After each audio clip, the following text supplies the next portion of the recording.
Okay, so hello and welcome to Indivisible-Common Ground WNC's Town of Sylva Candidate Forum. My name is Lauren Baxley, and I'll be moderating tonight's event and presenting your questions to the candidates. We've collected your questions and grouped them by topic. To ensure we cover as much ground as possible within our hour and a half together, we've selected one representative question per topic. While your exact question may not be asked, we hope the discussion offers valuable insight into the issues that matter most to you as a voter. Please keep in mind that this is an election for the Town of Sylva's Mayor and Board of Commissioners. While some of your questions about broader local concerns will be included to help clarify the candidates' positions, certain topics may fall outside of the authority of those elected to these positions. For example, matters that are under the jurisdiction of the Jackson County Commissioners. And I'll try to kind of mention if that is the case for some of the questions that we get. We'll begin tonight with a 3-minute introduction from each candidate. Two candidates, Calvin Autry and Taylor Horn, were unable to attend this evening. Both were invited to write written statements for you. Taylor Horn has sent me a statement to introduce herself, and I will read that on her behalf. Following the introductions, we'll move on to your questions. Each candidate will have 2 minutes to respond. Our goal is to address at least 4 to 5 questions tonight. Based on past forums, our local candidates tend to be a little more concise than their national counterparts, so we may have time for some more. We kindly ask that all candidates remain respectful during the discussion and to respond individually to each question. And I will rotate who answers each question first for fairness. There are 4 positions on the ballot for Town of Sylva. Our mayor is our incumbent mayor, Johnny Phillips, and he is running unopposed. We have an unexpired 2-year commissioner term, which is contested by incumbent Jonathan Brown and Perry Matthews. Then 3 and 4, we have 2 4-year commissioner terms sought by Calvin Autry, Brooklyn Browning, Joe Waldrum, Dwight McMahon, Taylor Horn, and Sam McGuire. According to the Jackson County Board of Elections, Sarah Hirsch has officially withdrawn from the race. We'd like to extend a special thank you to Avram Friedman, who is recording tonight's forum. The video will be posted on YouTube at his earliest convenience, and we will share the link with the candidates and on Indivisible-Common Ground WNC's Facebook page. Avram provided his service on a donation basis, so please join us in thanking him for his generous technical support. This forum will conclude at 7:30, so we can break down and exit the library by its 8 p.m. closing time. If you'd like to continue speaking with candidates afterwards, we ask that you continue those conversations outside the building after closing. This is our 3rd time hosting the Town of Sylva Candidate Forum, and we welcome any feedback from both the community and the candidates. If you have any suggestions for how we can improve, please speak with one of us after the event. Before we begin introductions, is there anything that anybody needs clarified for this evening? Mostly I'm looking at the candidates, make sure you feel like you're comfortable with what we're doing. Okay, all right. So I will start by reading Taylor Horn's comments, and then I will pass it on to Johnny and down the line, and this is the part where you all have 3 minutes each. So this is from Taylor. I want to thank everyone for being here tonight, and I want to thank Lauren Baxley and Indivisible-Common Ground for holding this forum. Sylva is facing a critical time in its history, and it is important for the community to have meaningful and productive conversations about these issues. It is vitally important for citizens to be involved and especially to vote. My name is Taylor Armstrong, and I moved to Sylva with my family when I was 6. I graduated from Smoky Mountain High School and earned an associate's degree at SCC. I work as the county liaison for the Jackson County Farm Bureau. I apologize for not being here tonight, but had a previously scheduled trip, and I am out of town. I want to thank Lauren for considering alternative dates, but I understand this date worked best for the majority of candidates. I look forward to meeting and working with you all in the very near future. I believe in the future of Sylva, and that is why I have become involved this year, and that is why I am running for this seat. I have built a family and a life in Sylva, and I want to ensure that others have the same opportunities I've had.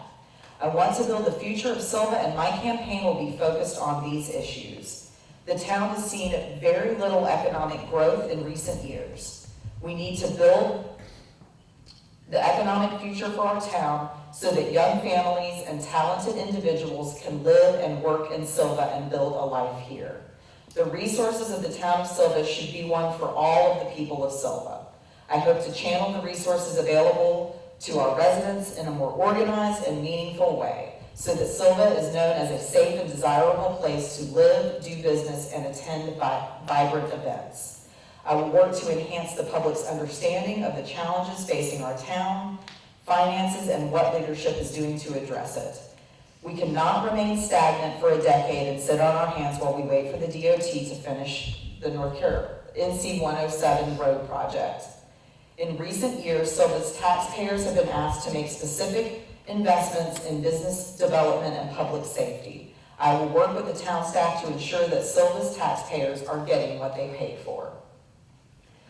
We have to have a more robust conversation about safety and security in our town. Many residents have specific safety concerns and would like to see a more robust patrols and to keep our residents and public spaces safe. Results matter. We want our community to feel safe and to be a healthy, vibrant place to live. The town of Sylva is facing serious budget pressure due to declining revenues and stagnant local economy. I will focus on ways to stabilize the town's budget projections while maintaining core services and taking care of Sylva's high-quality workforce. I want young talent in our community to be able to reach higher. We need to build the economic future of our town so that in 20 to 30 years, individuals and families can still build a life here. My name is Taylor Armstrong, and I will fight for the future of Sylva and its residents. I am asking for your vote so as we tackle these challenges together. I look forward to meeting you all as the campaign begins in earnest in the next month. Please get in touch with me before that via taylorforsylva@gmail.com. Again, that's taylorforsylva@gmail.com, and that's FOR. All right. I will pass it on to Mayor Phillips, and you can just pass it down as you finish. And Nilifer will let you know if you are getting over time. Good evening, everyone. My name is Johnny Phillips. I'm currently serving as your mayor. I don't have any opposition this time, but I very much consider being your mayor a privilege, and I'm here to hear your concerns and hear what is on your minds and on our candidates' minds, and see where our town's going next. One of my major goals has been to try to help us survive the 107 road. Losing 42 buildings that somebody used to pay taxes on has made things very difficult, but we have managed to get our town back to zero with a lot of work. Now we've got to try to start working on trying to redevelop it, and the fashion in which that is done will be a big thing for our town, as to how that happens. So I'd like to be a part of that. I spent my career with DOT, so I think I can do some negotiating on the town's behalf with the DOT. I'm here to serve you. So I'll pass it on. Hi everybody, I am Brooklyn. And if you don't know me, that just means you don't hang out in the places I hang out in. I've been coming here since 1989, so 37 years I've been around. So I've seen before there was a Walmart. So I know that this town is in the same financial condition it has been for the last 7 years. And I know that Johnny over here does a brilliant job. And the reason that I'm running is because I feel like my people are being disregarded and not being heard. And I'm talking about the bartenders, the servers, the waitresses, the bookstore owners, the skaters, the people who dance in the streets and who come here from out of town. Because they're not. They're being disrespected because they're not one of us. And that is what is restricting our economy. And so what I need from you, whether I get voted in or not, is to treat every single person who comes here like a child of God, because that's what they are. And I'm really, really tired of people telling me I'm a halfback, or hating someone because they're black, or saying I can't speak Spanish, as I saw one of the Jackson County judges do. It is our responsibility as children of God and believers in Jesus Christ to do it right. And I demand that of you.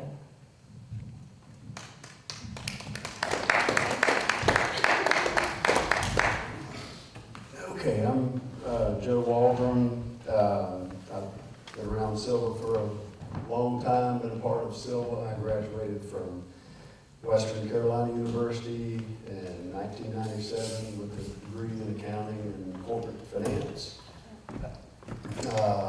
Got experience in commercial banking for a number of years and became a stay-at-home dad after that.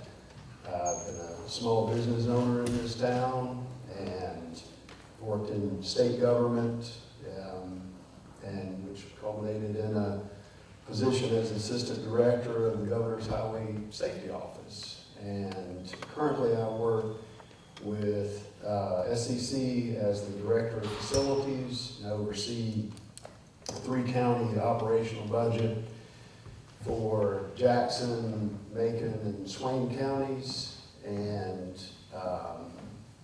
the capital projects that are a part of that job as well. So I don't really have an agenda for, not like an official agenda, but my thing is I want to hear from the constituents. And I'm going to be having meetings around town. I'm going to post those in the paper and have listening sessions with constituents to find out what's important to them. So just be on the lookout for that, and I look forward to hearing from you.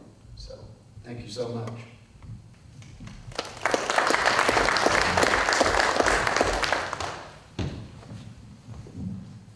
How y'all doing? Dwight McMahon. Feel like I wanted to run for town board. I love Sylva, born and raised here. For years, watched her come across people of all ages. How they love Sylva, love the people here, love the culture. Everybody's polite, everybody's happy, just a beautiful place to live. Want to help keep it that way. I'm kind of new to the politics arena. Really don't know what to say on this. For those that don't, see a few familiar faces here. I worked for the Sheriff's Office for the last 22 years. I've done 2 years volunteer service at the Sylva Fire Department. Did a stint with the Town Planning Board years ago, and currently serve on the United Christian Ministries Food Pantry Board. So I know there's a lot of issues, always going to be a lot of issues, but I'm up for talking to anybody, listening to anybody, and kind of working anything that we can. So, thank you.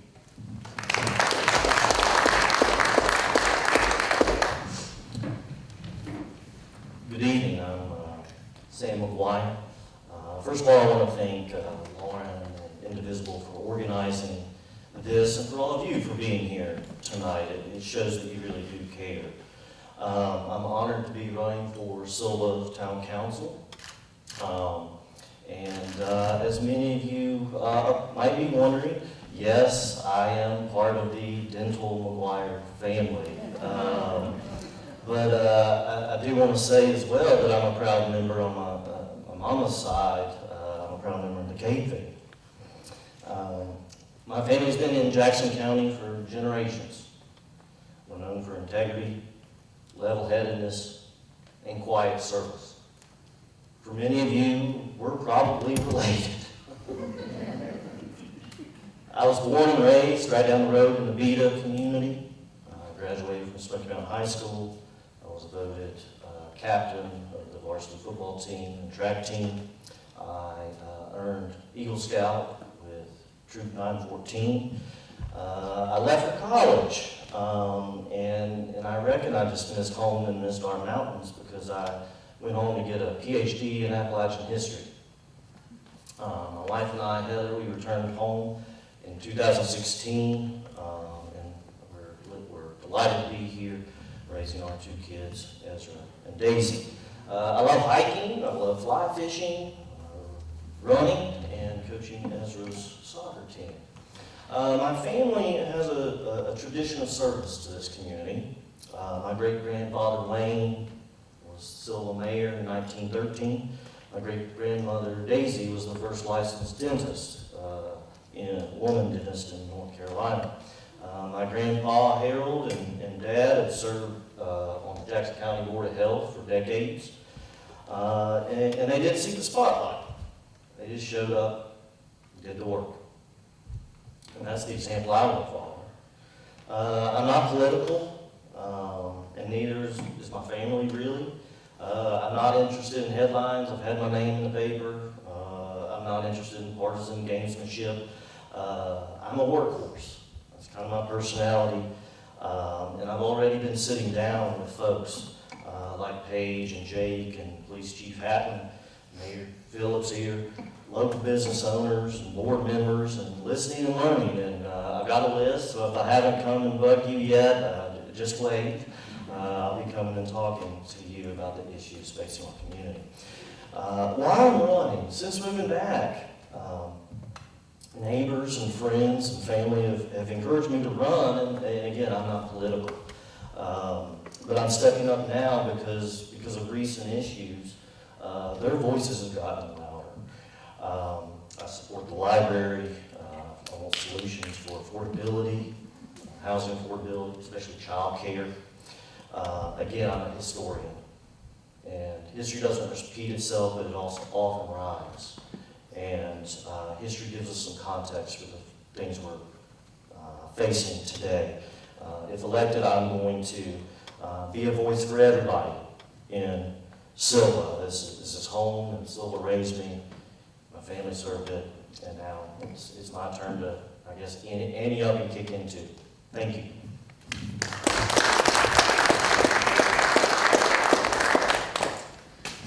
My name's John Brown. I'm honored and humbled to be able to serve on the town council right now, and I've really enjoyed that role. I count it a privilege to serve this community. I am from here, born and raised. Love this town, and people ask why you want to serve. I love this town. I want to see it continue to be an amazing town to live in, an amazing place to visit, and see it even be better. And I want to see this town survive this coming challenge we have ahead, but even more than that, thrive, and see us actually improve services, improve businesses, improve the quality of life here, and not just kind of survive these challenges we have, the road project and things like that. So a little bit about me. I'm from here, went off to college in Tennessee, and backing up, I've always been in leadership. I was captain of sports teams, class president, and so leadership's always been kind of part of what I do, and I feel led to do that and to serve in that way. Also served in leadership through college, graduate school, to school in New Hampshire for my doctorate degree in physical therapy. Got involved in leadership up there too, SGA, on the state level, national level, the American Physical Therapy Association, serving in leadership there. Got to come back home to God's country, 16 years ago maybe, and worked in physical therapy, worked in hospital leadership, growing rehab departments, currently at the Cherokee Indian Hospital, growing services there, expanding new clinics, expanding our staff, our services. I see leadership as a way to serve. I don't see it as being a boss or being the guy that's in charge or has a say. I see it as the person who has a great responsibility to hear what's important and to serve. And so I take that very seriously. My approach to this position has been to try and really hear from everyone and all the angles in making a decision. I want to hear where everyone's coming from.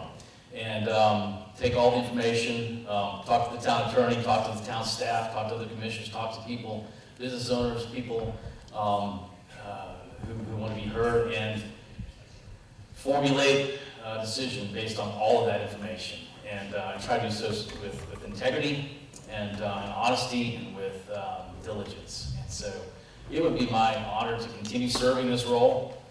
We have a lot of challenges ahead of us, but I see them as opportunities. I see them as ways that we can really make Sylva shine in the coming years.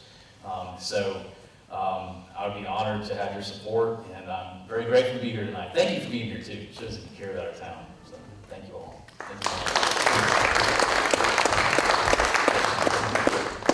Good afternoon, everyone. Wow. Yeah. So, my name is Perry Matthews, and I'm part of the Eastern Band of Cherokee Indians, and I'm a lifelong resident of Jackson County.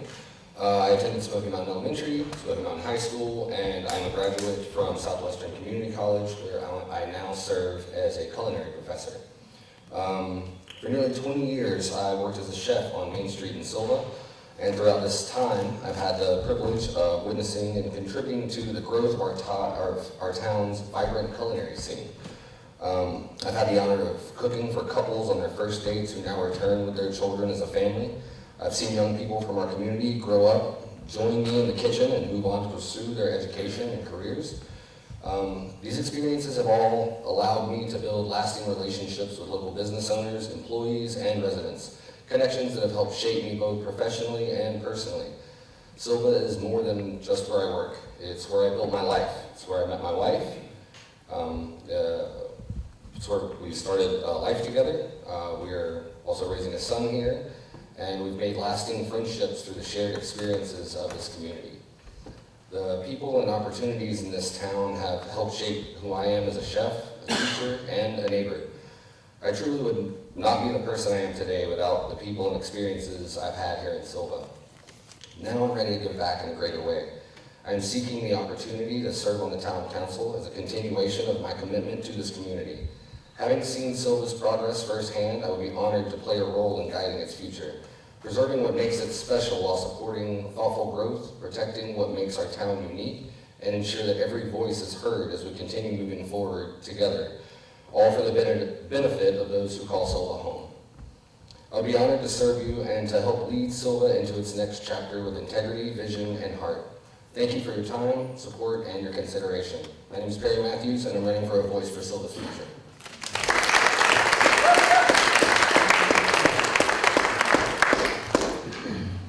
All right, thank you so much. Really appreciate that. And I should have said earlier, it's really encouraging just to see the number of people that decided to run this time around. This is, again, the third time we've done this, and the first time it was a much smaller group of people. So I love that there's so many people that are so committed to their communities and wanting to serve. So our first question is going to be about the library. So this is one of those ones where I'll start off by saying our commissioners, our county commissioners, 2 minutes, yes. Our commissioners for the county are the ones who decide whether or not we're in the Fontana Regional Library System, but we did have several questions about that, and somebody did a very good job of asking it in a way that does pertain to the town of Sylva. They want to know if you would support a resolution to remain in FRL, and if you have supported that resolution, if you would do so again. And the first person who's going to answer that is not up here. Perry, you get that question first. And then if you just want to send it that way. Okay. I would absolutely support the resolution for the FRL to stay in the for the library to stay in the FRL. I feel that some of the issues that were had with the library are, considering people had issues with some of the books, and I thought that was a little strange since we all walk around with a computer in our pocket and we have access to an endless amount of knowledge. And so if it's in your pocket, what's the problem with it being in the hallways over here? I do think we need to stay in the regional library. I think it has been a great program. I brought my son here. I've been coming here for years. I live just down the street, and I love frequenting it when I can. Yeah. Yeah, we actually did pass a resolution in support of our library, and I love our library. This place is amazing. This is a gem for our community. And I actually started going to it when it was where the police department is, because I'm maybe 3 years old. But this place has been an amazing place. I want to see the doors stay open. The town of Sylva did pass a resolution supporting our library, voicing that we would prefer to see it stay as part of the FRL. My position was that I wanted to be sure that in that resolution we had information in there saying that there are avenues that people can challenge the materials they're not comfortable with, and we got that in there. We passed it. The board voted that through, and so yeah, I want to do whatever we can as a town board to keep the doors of this library open. Whatever the commissioners in the county decide, we've got to fight for this library. So.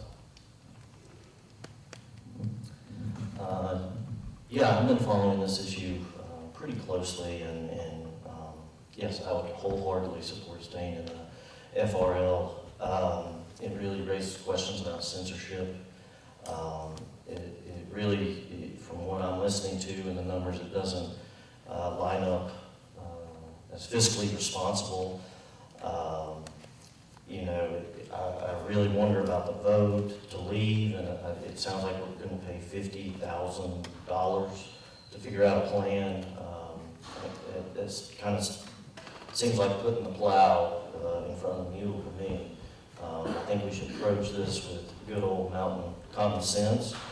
I worry about fewer services. My wife uses the Libby app a lot. We bring the kids up here weekly. I worry about the rising costs for Sylva residents for fewer programs. I also am really concerned about the librarians. I grew up with some of them, and I know about job insecurity, and we're supposed to be helping people create jobs here, right? And I know the town manager has talked about the costs. We already have a process for challenging books in place. Mark Letson voted no. And to me, this is not about politics. Again, it comes down to fiscal responsibility, protecting jobs, keeping these services strong. And again, just staying true to those mountain values of fairness and neighborliness, and again, the good old mountain common sense.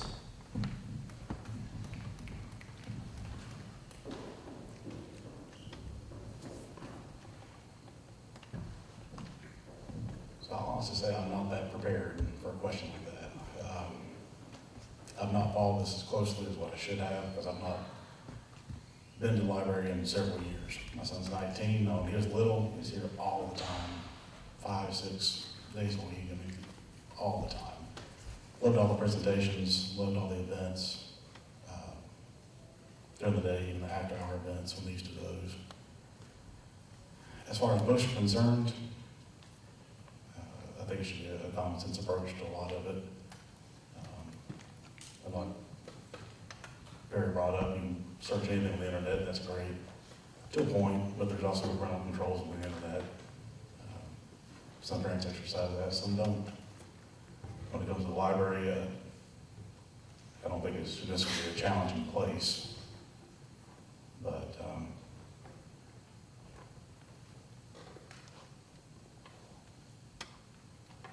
it's just a nice place to come, and it should be kept that way. As far as books come up, I know they can be challenged, and just take it each day as it goes.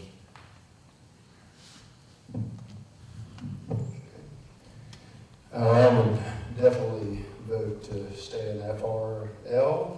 We know from an economic standpoint, it's about, I think about $50,000 for a consultant to make a determination of how that's going to impact us. But we do know from the Jackson County manager that we're looking at about $500,000 that we're going to be looking at and pulling out of that. So, and I understand that a lot of that is just based upon fear.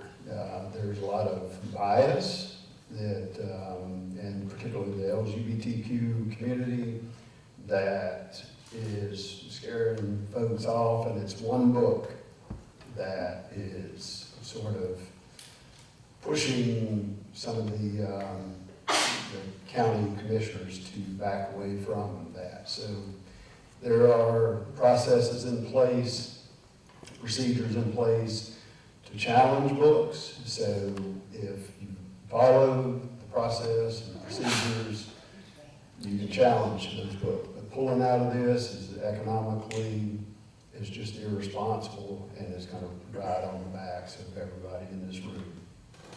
All right, thank you. I have stood firmly in support of our library staying with the FRL from the very beginning.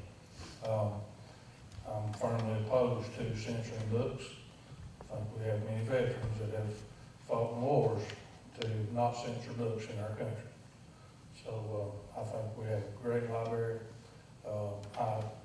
Some people might find this surprising, but I've given tourist directions to our library. Well-read people, that's the first place they want to go. So lots of people bring their children here to find educational tool.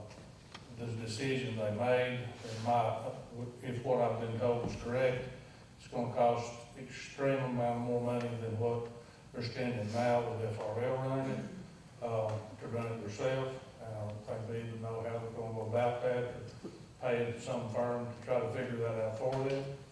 But if the numbers I heard are anywhere near correct, 4 years worth of that money would replace Southwestern Child Development, and our county desperately needs child care.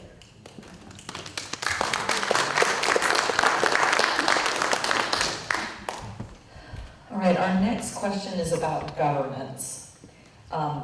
They're asking if you could define good governance and how your qualifications or experience can benefit the community. So I'll say that again. Define good governance and how your qualifications or experience can benefit the community. And Joe, you will start us, and then if you'll just move it down, I'll grab it. All right. Well, I think good governance is really about listening to people and finding out what they want you to do, not what you come in with an agenda, to do, but listening to the people. Say the other part more. How your qualifications or experience can benefit the community. Well, I've got a lot of experience in public service from my position, as an auditor, as risk manager, and as an assistant director of the Governor's Highway Safety Office. And in my current position, I manage a lot of capital projects and oversee the maintenance and of Southwestern Community College. So I have a great deal of experience in that kind of work. So ready to serve. I'm currently serving on the board and be willing to continue that. So thank you so much.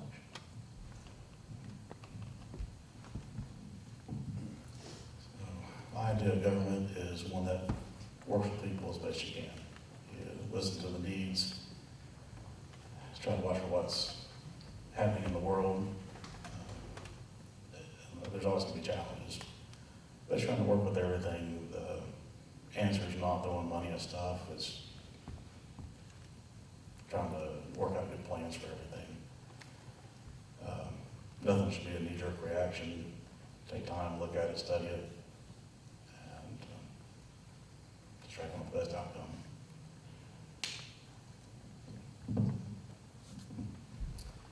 Thank you. I think a good government is, like others have said, listening to the people and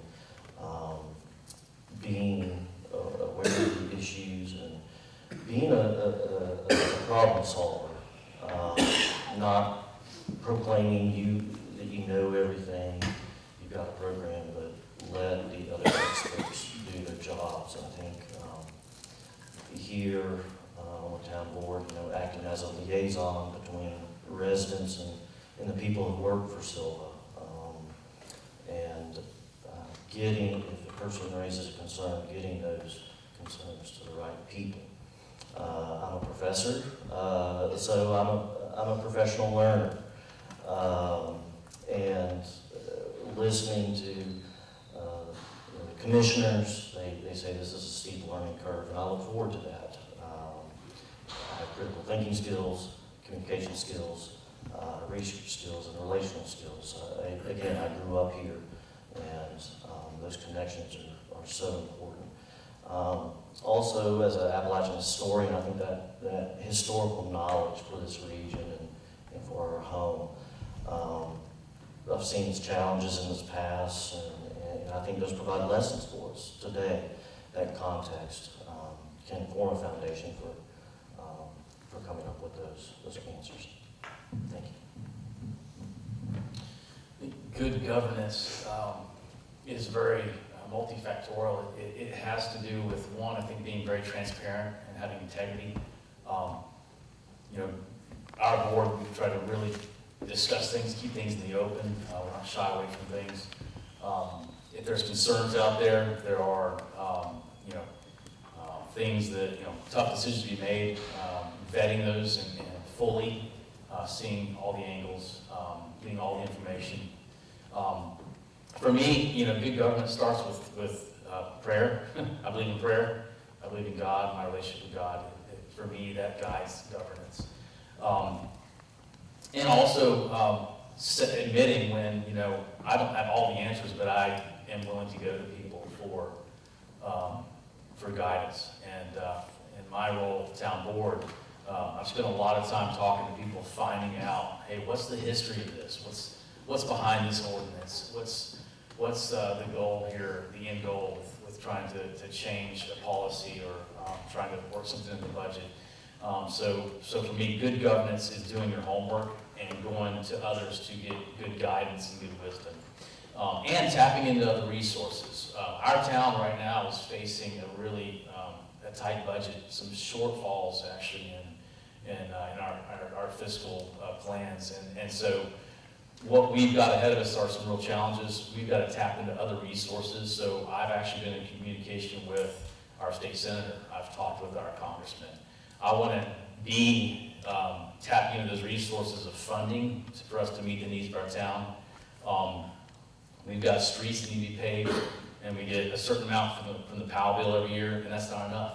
And that's just the reality of it. We have to tap into other resources. Fire trucks need to be replaced. They're getting very old. Some of them are too old. We've got to replace those. So tapping into funding and trying to go beyond what we have here and getting that help we need. So as I'm new to this political arena, there's a lot of issues that I would, take my colleagues' advice on, and to figure out how we could best handle this, or handle, even if it was with like the fire trucks or any type of issues we were having with infrastructure that needed attention. I will say, as a chef, I've been expected to lead a group of people every day. Every night into unknowing what that night's shift is going to be. And I don't know if anybody's ever worked in the restaurant industry, but that can be anything. It is not easy, and at any moment something can break, someone can chop off a finger or have to go to the hospital, but you have to be able to handle these issues as they come, and you have to be willing to think on your feet. And I think good governance needs the same thing. It needs to be able to address any and all issues and situations that will come up, and it needs quality leadership to be able to address the issues, and so that they're handled properly.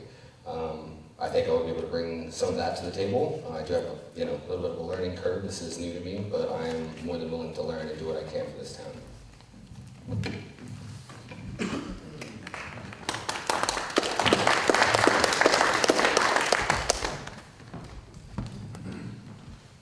Well, good government.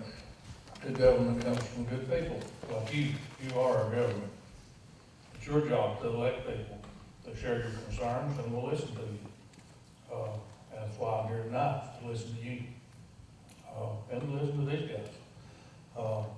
there's a lot of things go into government. I spent my whole life with state government, got elected mayor and learned I knew nothing about municipal government, and it is entirely different. So, as far as John talking about funding and different things, I think you'll find in the long run that there's very few grants that don't require a match, and you gotta have that match to get that grant. So there's a lot of things that we'd like to see done.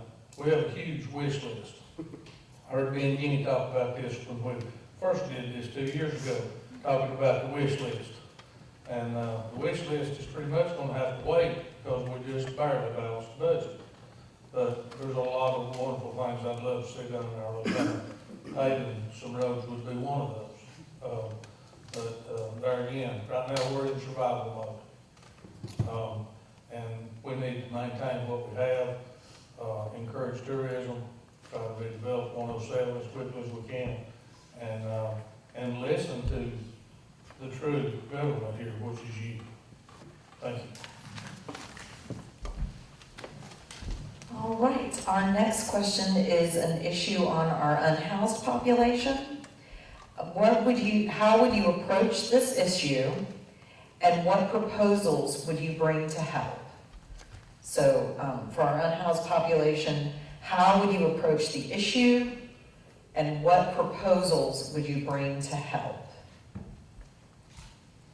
And Commissioner Brown will be the first one to talk on that. Yeah, this is an issue that I think has been front and center for our town for a while. I'm very proud of the fact that our board has made some huge gains in this area with supporting those who are unhoused. And we've just recently made permanent position with the police department community care program, which has been incredible. Meeting these people where they're at, folks who have different needs, maybe their mental health needs, maybe they need a job, they need housing. And that program has been incredible, featured on PBS and things. We actually voted to make that position permanent, not just grant funded through the university. And Chief Hatton and Galadriel, our social worker, have just done an amazing job. They're actually traveling around presenting on what we're doing at Sylva. They are a pilot program that's being modeled in many cities, many towns around the country. I think there's other towns in other countries that are actually looking at what we're doing here. So my hat's off to Galadriel and Chief Hatton, Assistant Chief Robbie Carter. They've done an amazing job with that. We've also got things at the community table. We have things like a kind of a box of resources by the park there by the community table that people can grab what they need, and that's volunteer driven, which is awesome. Folks who are in this room are behind that. It's amazing. The town has to come together. You know, we all have a role in that. I want to see us help these folks get on their feet. I don't want to just us hand them food and hand them a blanket. I want us to help them get on with their life, get on their feet, get a job, get housing, and they can move on and make their life better. And I think that's what our neighbors want. I've been talking to folks in my neighborhood right here in town. That's a concern, seeing folks kind of hanging out in places. And I will say the last year, I'm a runner. I run early morning, 5 a.m. like Sam. And I've seen very few this past year who are sleeping on benches and things like that. So I think we're making headway there. So it's been encouraging to see that.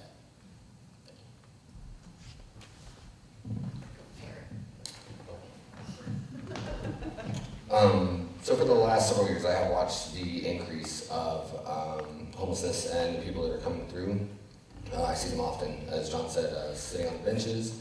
I see them walk by. I try to assist any way I can, even if it's just a few dollars here or there.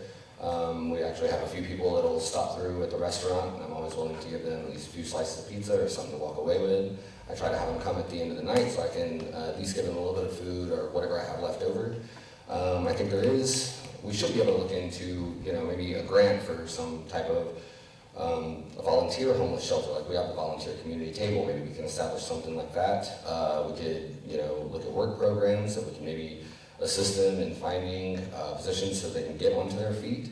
And if we couldn't look into a homeless shelter, maybe we have an area for them to be able to, a lot of them are living out of tents and they're by the river or something.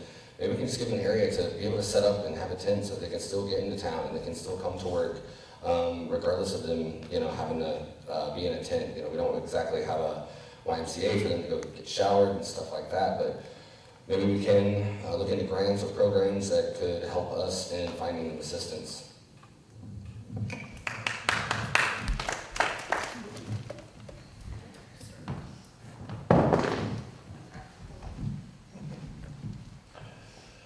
Housing, it's always gonna be a problem here. All the property we have is flat enough to put anything on, so that's something on it. So bigger size complexes, things of that nature are gonna be very difficult. There could be some out in the county that the town can support. But it's gonna be on the side of the mountain for the city limits, basically. We do have a homeless issue here. And I'm very, very proud of a program who the previous board before I came along voted on and approved, the community care program, which John spoke to. Gladrill was our first intern, and she's done an outstanding job. Within the last year, she's managed to get 23 out of about 150 homeless under a roof, in a house, in an apartment, in a something. And she's helped 15 of them get a job. And that's real progress. That's a hand up, and that is helping those people re-enter society, to have do something they can be proud of. And I think that's the path we need to continue on. And that's the reason I've continued to support the community care program. We now are paying for Gladrill's position, and we now have another intern. And I would love to grow that program enough to have a community care person working on every shift. Right now, we can do it on 2 shifts. So if we could get that handled, you have no idea how much money that saves you as the taxpayers when a sworn officer with a gun doesn't have to go to every call, when half to 3/4 of them are homeless-related issues that she deals with very, very professionally and very successfully. Thank you. All right. Yeah, I mean, everybody's pointed out, we do have, unhoused population, the latest numbers that I was able to look up, I think it was about, about 68, 69 people, but that was 2018 numbers. But, as far as being able to help those folks, I think, the community care program is gonna help a lot. But I don't know how many of the numbers of folks, as far as real numbers are, that are dealing with mental health issues versus somebody that's out there just committing a crime. We've got the community table program, like it's been mentioned, but young families and elderly, a lot of folks are having problems getting, adequate housing for their needs, or any housing at all.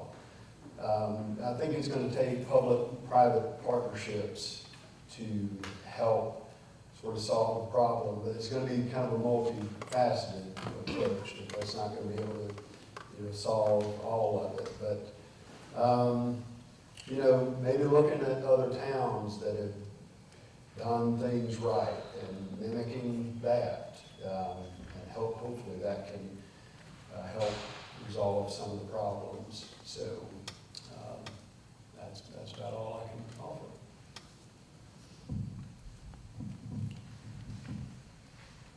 So the homeless issue is certainly a national issue, not just a local one. It's and it's challenging at that. I've had some positive interactions through my line of work, personally outside of work. I've had some not so great, but the community care program they mentioned, I've heard a lot of good things about that. Something I look forward to learning more about. As far as feeding, we do have the community table, other food pantries in town, so I think the steps have been taken to do what we can for now anyway. Public bathhouse, things like that, what you're looking into. logistics of that, but certainly something to look into. Looking at other kinds of programs. But it's certainly a challenging issue for whatever reasons or circumstances got them where they're at. And it's hard to tailor anything to each individual.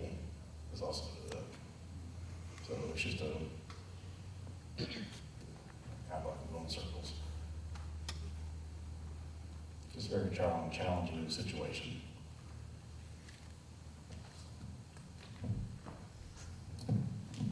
Yeah, as others have said, this is a challenge not only in Sylva, but in the Mountain South and in the South and nationally. I think it's not only unhoused, but it's food insecurity. As a father with 2 kids, I really worry about some of the classmates having housing insecurity, going to bed hungry. I met with Chief Hatton, I met with Deladrill. I was very impressed with this community care program. I absolutely supported having more people on board with that.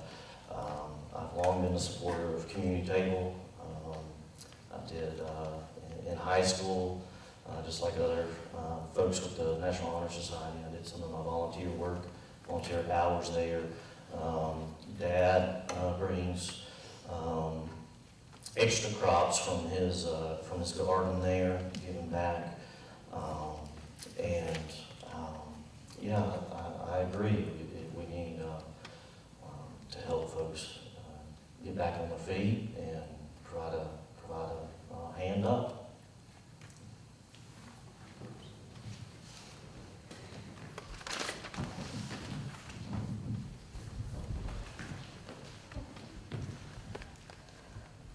All right, our next question is a question about local infrastructure.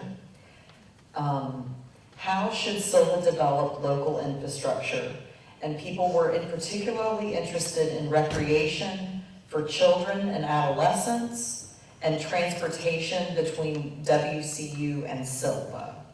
So how should Sylva develop local infrastructure, in particular recreation for children and adolescents and transportation between WCU and Sylva? And Mayor Phillips. Oh, boy. It's a question I've not been asked. I didn't think on that. Well done.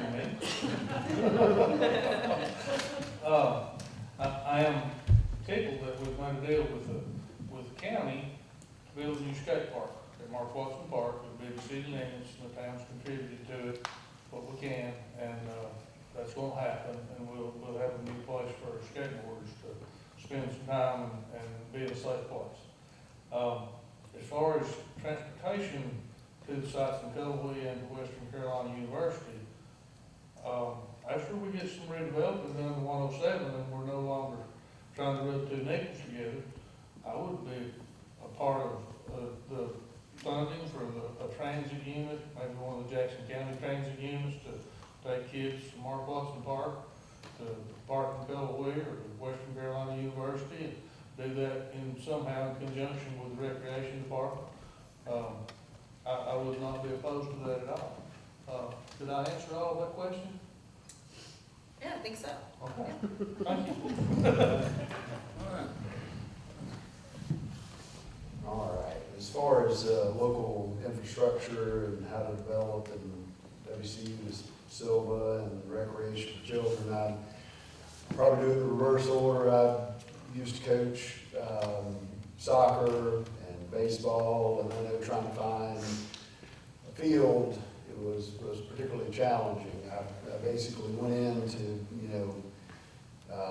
provide snacks, and Michael Hopkins would hand me a roster of the children I was going to be coaching for the team. So I ended up, trying to find fields to have kids play on. So it played to an advantage because I was able to kind of dictate when the practices were. But It is a challenge as far as recreation. Like the mayor said, we've just recently passed,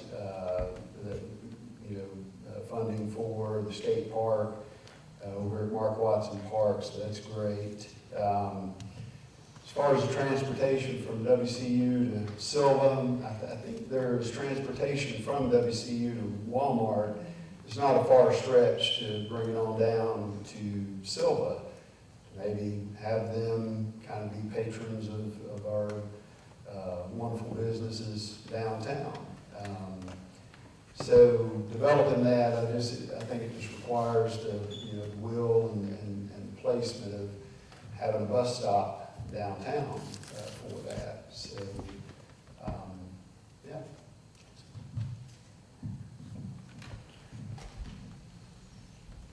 So, yes, as far as transportation, I agree with trying to work with Western or County Transit. I think that'd be feasible to contribute some way, shape, fashion, form to that, to be able to create a loop system going back and forth. Love our parks. Played them when I was young, took my son to a long time. Love to see them expanded and grow. I'm sure that's more of a wish list sort of thing, but everything takes time to create a skate park. It's been talked about for years. I'm glad to see that thing coming to fruition. So, yeah, off the parks and try to work out as sort of transportation we can.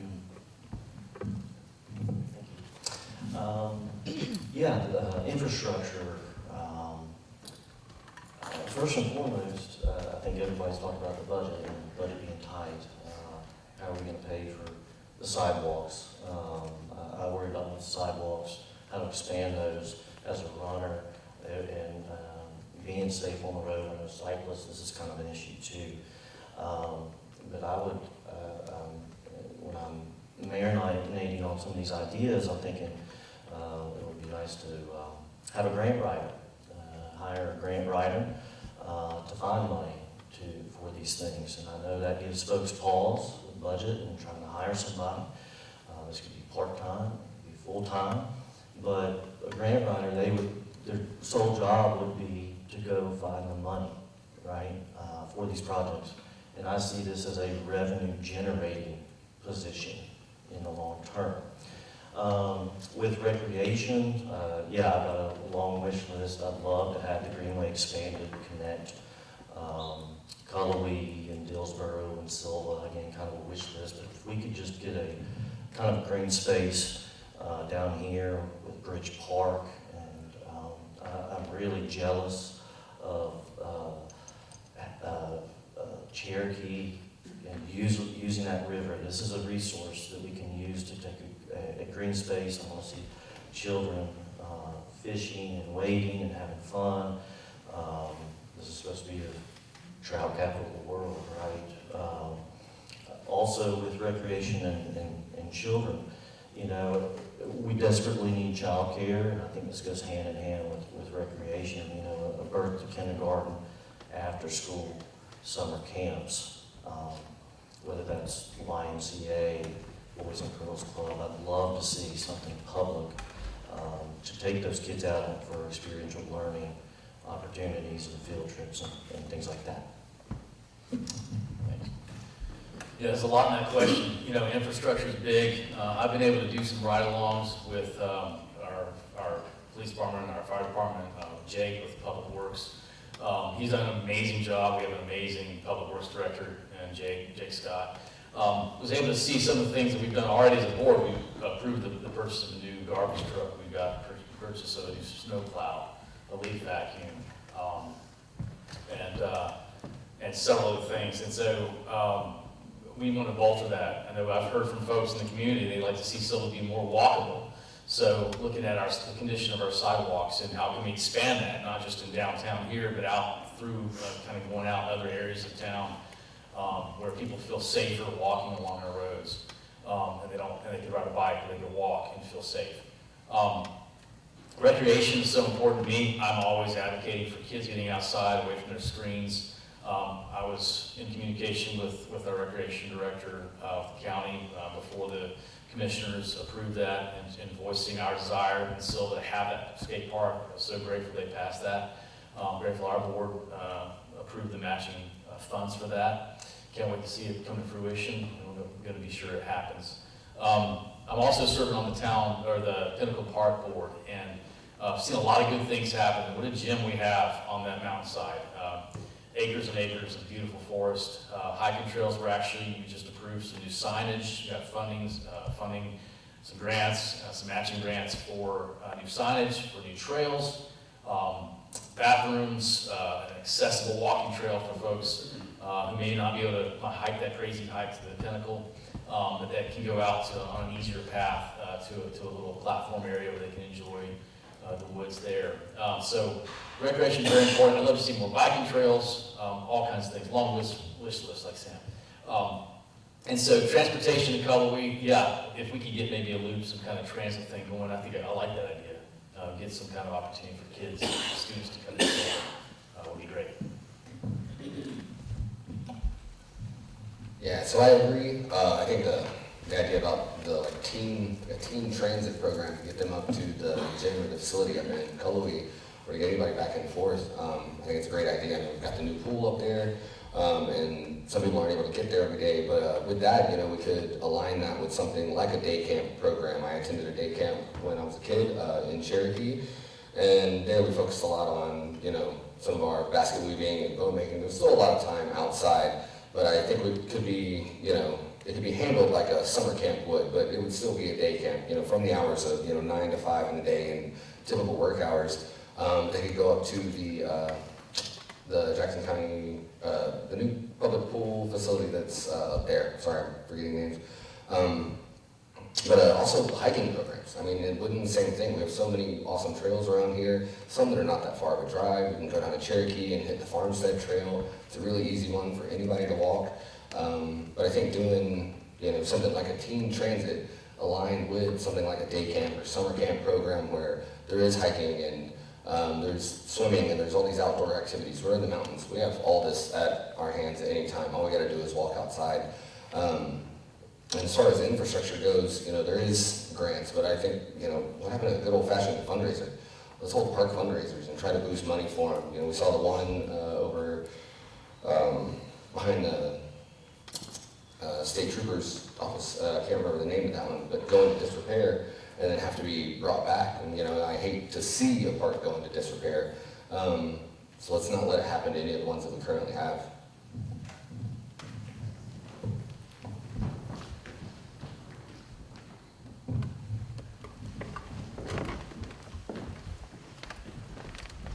All right. Our next question is, what do you see as the main needs of Sylva, and what plans do you have to meet these needs? You get to start. And it was, repeat that, it was Yes. What do you see as the main needs of Sylva, and what plans do you have to meet these needs? Yeah, absolutely. I think first and foremost, as I've mentioned, I think we're in desperate need of childcare. Birth to kindergarten facilities, after school programs, summer camps. Costs are high. Costs are very high. And so I'm really interested in who we can partner with so that working parents have affordable options. I know Heather and I, we know some parents with families that they're driving to neighboring counties for childcare options, or they're dealing with the tough decision not to work at all. So potentially, again, expand Boys and Girls Club that's in Cashers, which is amazing, complex, and the question is, why can't we have that here in Sylva? Whether it's YMCA, whether it's public, do we partner with the public schools? Sidewalks as well, I think that is a big issue. Expanding those not only for runners and bikers and people feeling safe, but maybe around Chipper Curve, out towards Skyland. But liability issues of some of the sidewalks concern me. I think also high-speed internet, providing internet to folks. Again, fiber optic, that would be absolutely wonderful. Again, how do I think to do this? I'm thinking of hire a grant writer. Again, this would be somebody who's finding the money for these things. And this would be revenue generated, and it would save Paige and Jake and the rest of the wonderful folks there in Town Hall. This would be their full focus. The biggest needs, I think there's a lot of needs. Housing's a big need. There's childcare. There's a lot of big things. For me, the thing that sticks out in my mind, I just got through as a commissioner going through this budget in detail and looking at all of the challenges we have as a town, passing a very tight budget. Thankfully, it was a balanced budget. But things that were cut out of it that we wanted to have, and a long wish list of things that we wish we could have had in there. We are providing 2 new patrol cars for the police department, body cameras for our officers. They don't like going out without them on, which I agree, it's a great thing for them to have. New tasers. Our fire trucks are getting old, like I mentioned, and we just paid for a new one that's going to be delivered next year. New garbage truck, new snow plow, leaf vacuum. There's all these things, and we've got the road project, and so we're missing out on that revenue. So how are we going to make that up? I want our town to not just survive these next few years of this road project, but actually thrive. So the things I want to do with that are 2 things for businesses. Every business that has any kind of construction going on in front of it, we want to maximize accessibility to that business and visibility, so that business will not miss a beat. And so that's going to take effort. It's going to take communication with the county, the state DOT. And so I want to take that very seriously. We're going to be in kind of a war for these businesses, and a war for our town, for our budget. So I'm prepared to go to war for our town these next couple of years to make sure that happens and we actually thrive and not just survive. As far as economic development, in town, we have something called the Main Street Association. In 2023, we approved a 1-cent tax increase to fund a position. Bernadette Peters holds that. She's done a magnificent job in growing business and bringing new business and supporting our business owners. So to support her and grow that is very important too. So I want to tip my hat to her in that position. So things like that.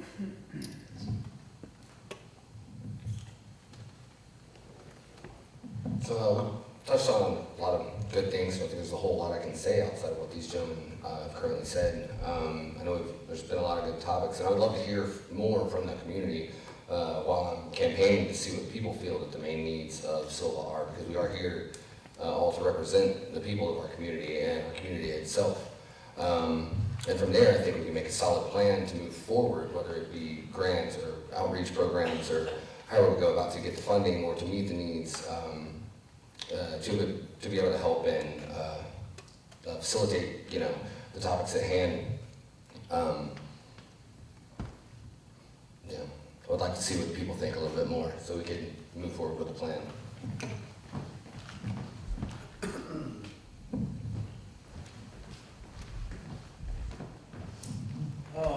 One of the things that I'd really love to see is so many restaurants, so many businesses. A lot of people look at the 107 project as a nightmare, seeing it tearing our town down, seeing all kinds of things. I see it as an opportunity for our community. We're going to have a nicer road. We're going to have a safer road. We're going to have a road that will handle the water. And now we've got a corridor that we can redevelop to our liking. And we have, our board now has created a business development board. And we wanted to make that board up of successful business owners in our town that own businesses or commercial property in the city limits. We appointed a full board of 5 people, and I usually sit in on those meetings myself. It is equally rounded, politically represented, and those folks are getting along very, very well. They're coming up with good ideas, for things to do, maybe some zoning changes, maybe try to up our game just a little bit. Try to build something besides the rest of the building if we can. We're gonna try to make it look a little nicer. And that board will come together with what they agree on, and then they'll bring their recommendations to the full board. And, I hope what they come with is something that we would all stand in full support of, to make our one opportunity, to make 107 a nicer place than it used to be. This is our chance. I think we need to take advantage of it.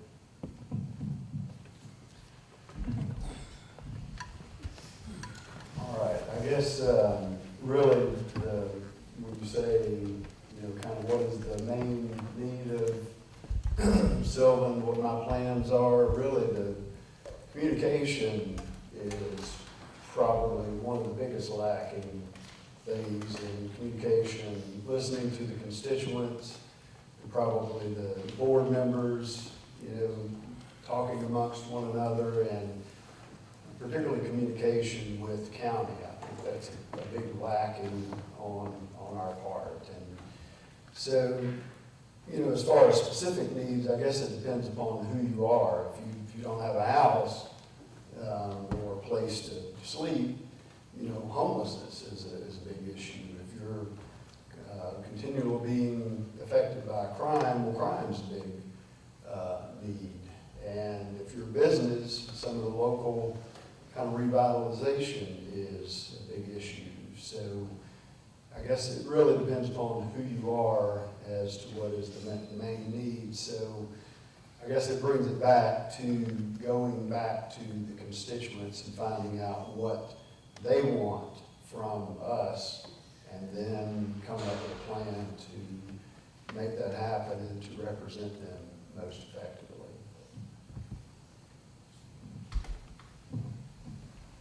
I see the importance of downtown. There for several years, town kind of struggled. Over the last few years, I noticed the nightlife has really increased. Even during the daytime, there's a lot more people coming into town, and I really enjoy seeing that. I think the Downtown Civil Association or Main Street, whatever it's called now, I forgot what's changed to, but they've done a great job. Love to see that expanded and worked on. The roads, the infrastructure, try to keep things going the best we can without raising taxes. Nobody likes the thought of that, but it's always a possibility, but it's something I'm definitely against.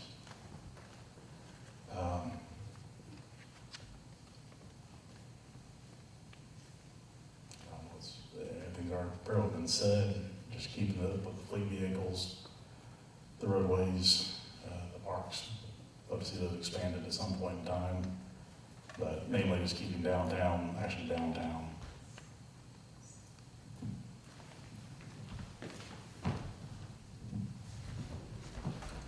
All right, we have time for a sixth question. Well done, everybody. Our last question for the evening is, would you consider resuming the Pride Parade? And that will be Mr. McMahon. As far as Pride Parade, that's a touchy subject too. Again, over the years, everybody's always loved Sylva and what it is. And people have always been cordial here for the most part. Just a beautiful place to be and live. I'm more traditional on things. Always loved seeing the Christmas parade, Western Homecoming parade, and the Veterans Walk. Always been great things, great memories from those.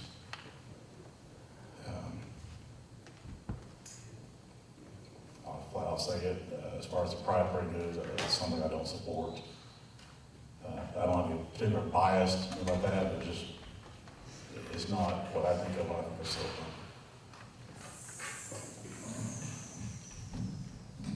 Thank you. Yes, I would support revisiting the Pride Parade policy to be clear, consistent, and fair. Pride, so various groups and organizations have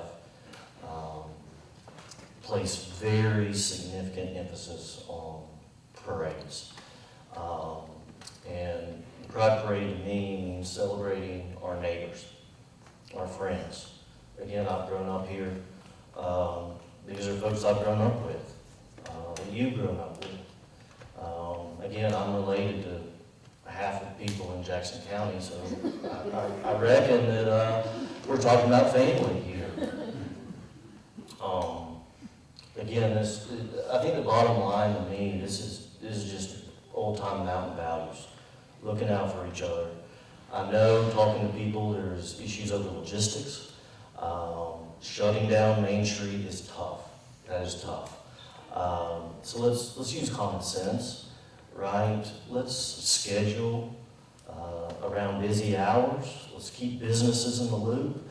I know some folks have said, you know, if we let Pride march, then we're going to have hate groups. Well, I think there's a big difference there between celebrating community and spreading hate.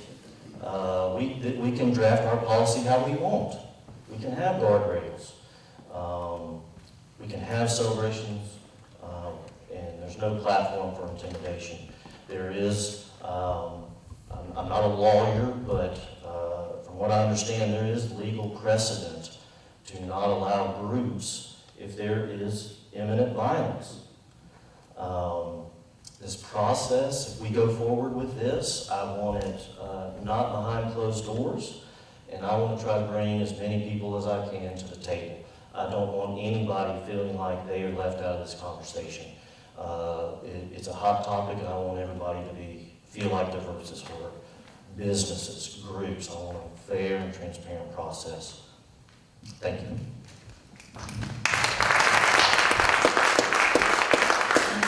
Yeah, I agree with what's been said about every voice matters here. Everyone should have a place. I think for me, you know, this comes down to a lot of factors, and it's no easy answer. I would probably be a no vote to the Pride Parade because I look at it as, well, there's some major challenges with anytime we shut down Main Street. Anytime we close that street, one, it costs the town somewhere around $7,500 to $8,000. We just talked about a tight budget.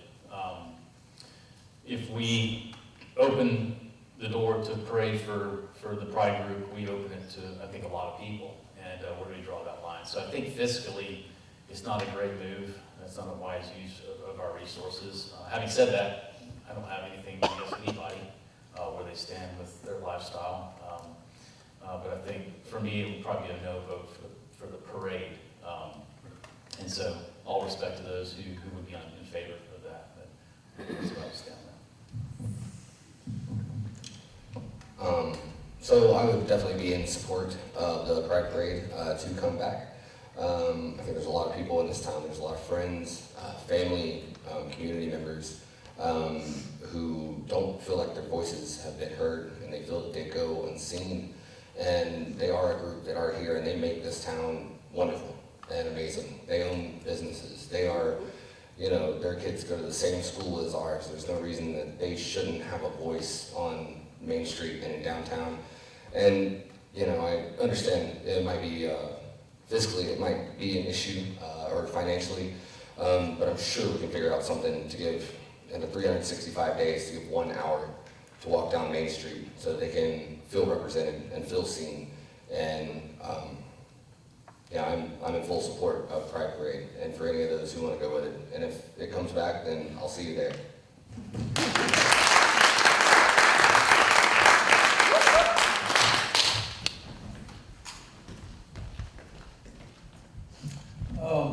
Yeah, I was there when this subject came up.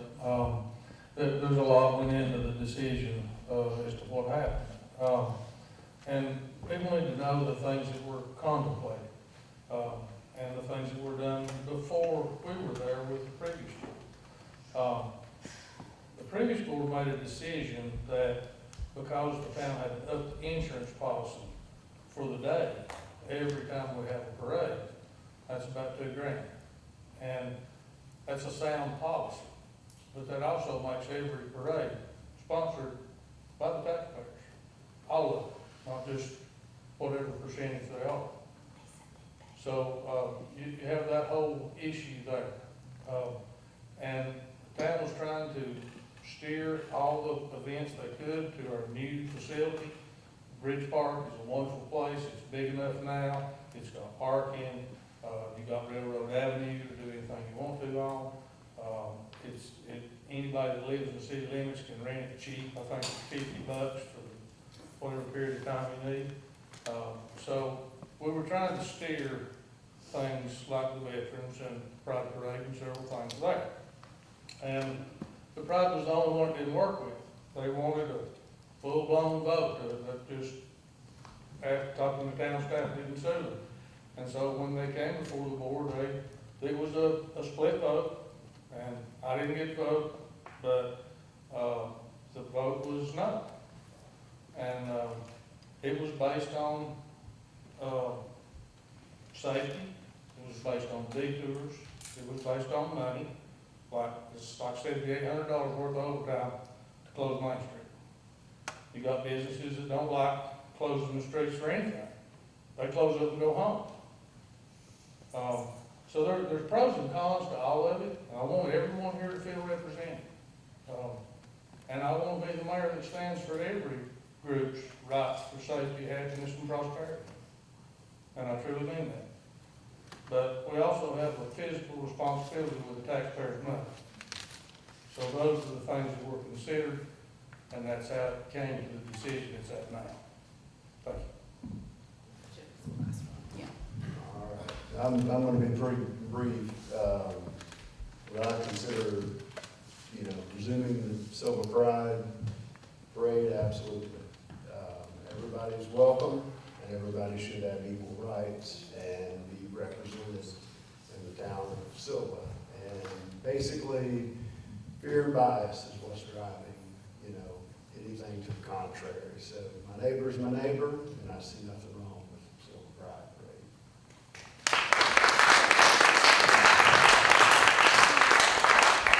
All right, well, we have come to the conclusion of our evening. I would like to thank all of the candidates for being here.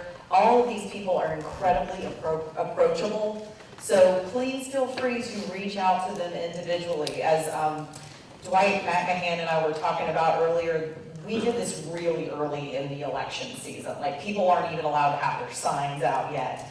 But this gives the candidates a really good opportunity to know what your concerns are, to educate themselves about issues that they may not know enough about. And so, this is just the beginning. And I really appreciate all of y'all coming out here to help us get this whole process started and learn from each other. Early voting starts October 16th.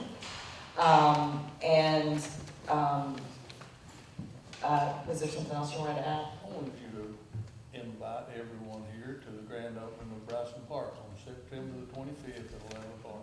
September 25th at 11 o'clock, Bryson Park, which I'm sure most of you know, is reopening. They have done an amazing job of revamping that park. So, yes, I did get to hear that at the last meeting. And that's something else I should say. If you all are interested in what's going on with Town of Sylva and can't attend the meetings, they are on YouTube. It's a great way. I come home some evenings, and while we're making dinner, we'll watch and just kind of get caught up.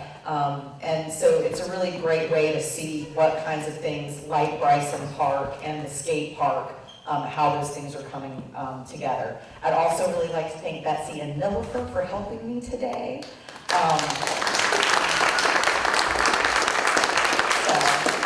All right, and again, the library closes at 8. If you would like to talk with the candidates, I'm sure they'd be willing to. Just make sure you're making your way out the doors by 8 o'clock so our lovely librarians can go home on time. Thank you. Thank you.